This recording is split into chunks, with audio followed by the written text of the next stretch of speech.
Iza sjaja reflektora i imidža najopasnije žene na estradi, Sandra Afrika krije ožiljke koje nijedna jahta ili dijamant ne mogu da pokriju. Danas vam donosimo potresnu ispovest o ženi koja je osvojila Balkan, ali nikada nije uspjela da osvoji srce sopstvenog oca. Dok svet gleda njene uspjehe, Sandra se seća slika koje lede krv u žilama. Od trenutaka kada ju je otac, dok majka nije bila tu, šišao na čelavo zbog obične jedinice u školi. Do surove istine da joj nikada nije čestitao ni 18. rođendan. Pre nego što otkrijemo detalje njihovog posljednjeg paklenog susreta u bolničkoj postelji, kliknite na subscribe i uključite obaveštenja. Ovdje otkrivamo istinu koja se krije iza osmeha sa naslovnica. Godinama je javnost verovala da je Sandrina porodica savršena, ali istina je da je njen otac bio samo gost u sopstvenom domu. Kao klasičan mamin sin, slušao je instrukcije svoje majke kojoj nijedna snaja nije bila dovoljno dobra, dok je Sandrina majka vukla sve konce. Razvod nije bio sporazuman. On je bio jedini način da porodica preživi.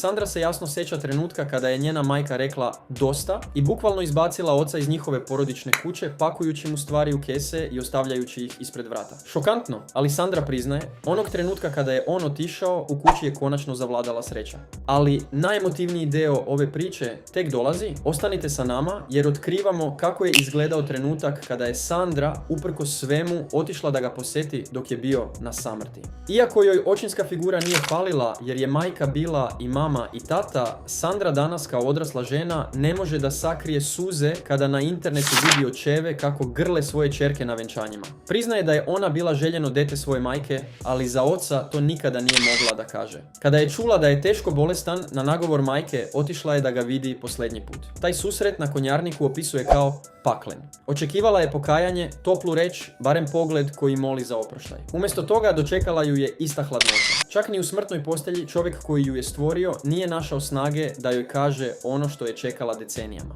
Danas Sandra Afrika ne zna ni da li je njen otac živ. Više ne troši energiju na nekoga koji je imao sve šanse, a izabrao je tišinu. On zna gdje ona živi, ali poziv nikada nije stigao. Od devojčice koju je otac šišao na čelavo da bi je ponizio, postala je zverka koja ne moli za ljubav, ali priznaje da jedna rana nikada neće zarasti. Bol zbog saznanja da je nekome ko te je doneo na svet, tvoj rođendan bio samo običan dan. Šta vi mislite o ovoj potresnoj priči? Da li je majka ispravno postupila što ju je poslala kod oca koji je nikada nije želeo? Na čijoj ste vi strani u ovoj porodičnoj tragediji? Pišite nam u komentarima i podelite ovaj video kao podsjetnik da slava ne leči sve rane.